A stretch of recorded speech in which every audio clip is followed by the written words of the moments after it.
Okay, hello and welcome to my channel. Today we're gonna talk about consistency, conditions, and some more on completeness. Let's start with consistency condition. This is a pretty vague idea. It's gonna involve a lot of conditions, but one stands out, that is the consistency history way to see quantum mechanics. So to sum it up, it basically is just quantum mechanics, but without all the weird parts. So I'll take an example that we looked at the last lesson, which is the concept of the wave function collapsing. So with the normal interpretation, the wave function collapsing is physical. Yeah, the wave function itself would collapse and give you one singular value. But here, with consistency history, it is stated that when you do something, the two outcomes would not interfere with each other. So, for example, you look at something and you measure it, you get this one thing, and you don't look at it and you measure it, you would get the same thing. So the two history would not interfere with each other.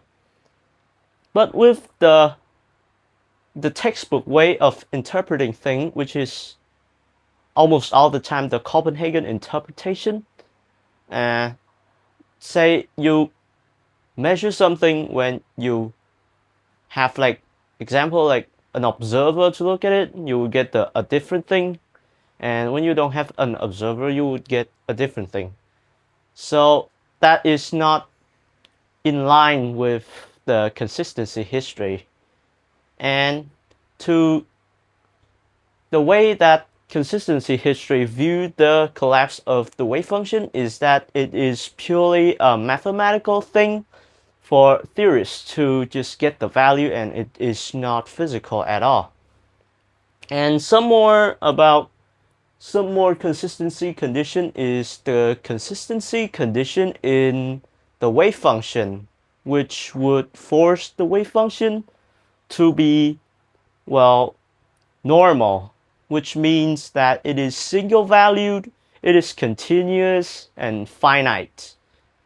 And one more is the eigenvalue theorem that we looked at a few lessons ago, which I would like to write it out, is IH bar ddt of Q would equal to this. So the eigenvalue theorem most of the time is considered the bridge between quantum mechanics and classical mechanics. So this would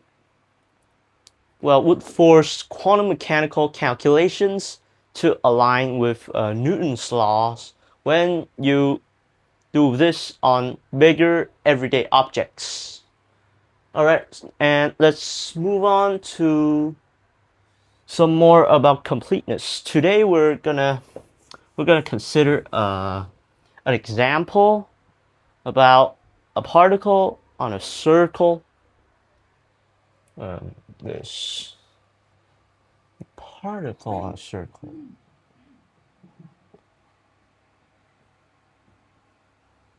We would consider this point is so it would goes around,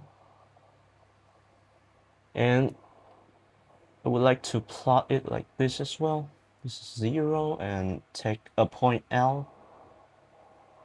There. We're mainly gonna use this graph as our circle. And you would like to view this as this is the starting point, and this is it after completing one whole loop. So 0 would be here, complete one whole loop, and L. So L is 0. What this means, it means that x plus L will equal to x. Therefore, when you consider a wave function, so psi 0 would equal to psi L. That's it. And here you're given a big wave function, which is, I need to write it down, 2, so 1/3 root the sine of 2 pi x h over L, and 2/3 root this is cosine pi x over L. I think that's it. Yeah, that's it. And the question here is that what are the possible value for momentum and the probability of you getting that value? So question here is that possible values for momentum and the probability of those.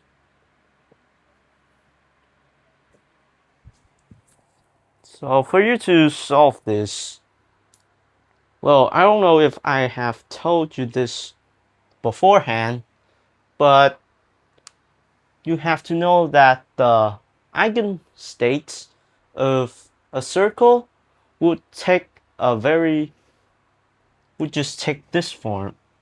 And one heads up here, when I say eigenstates, eigenfunctions and eigenvectors, they are the same thing. So your eigenstate for this thing on a circle would be 1 over L root this, the exponential of ikx over L. So this is the form of eigenstates when your particle is on a circle. And you can already see that our big wave function can be split into a bunch of these exponential by splitting the sine and cosine here to, write it somewhere here. Okay, so you have your sine. This would be that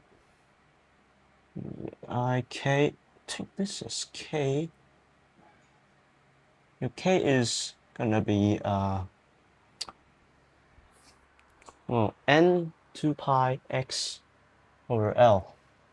No, n 2 pi x only. Yeah.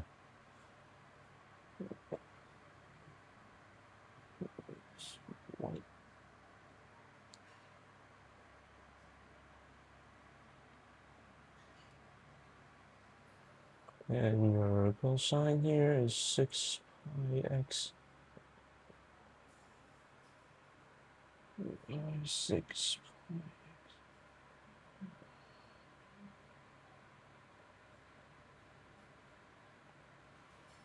Yeah, so once you split these, you can do the completeness thing, which is write this in terms of superposition of those things. So, well, let's do it.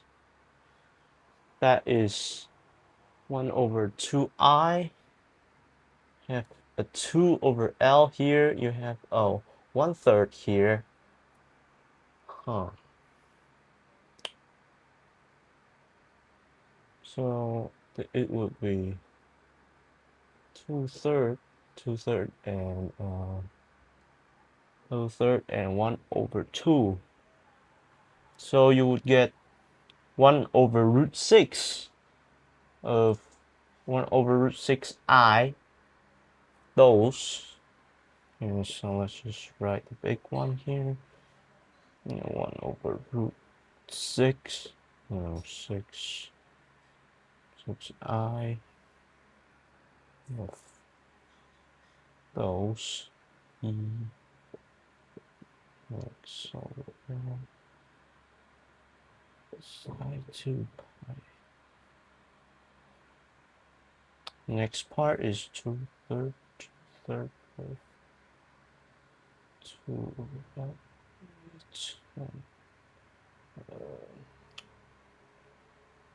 Would be think that's plus 1, 3. Yeah, it is. I 2, 6. Sorry. L plus.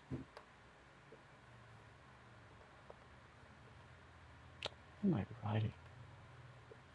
Yep, and there we go. You got it in the form of just the superposition of these smaller states. I think I forgot something, which is the 1 over L here. Oh my gosh. I sure forgot that. Okay.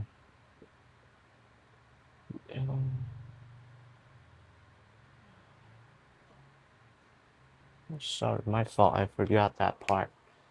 So there you go. You got your big wave function in forms of superpositions of a bunch of eigenstates.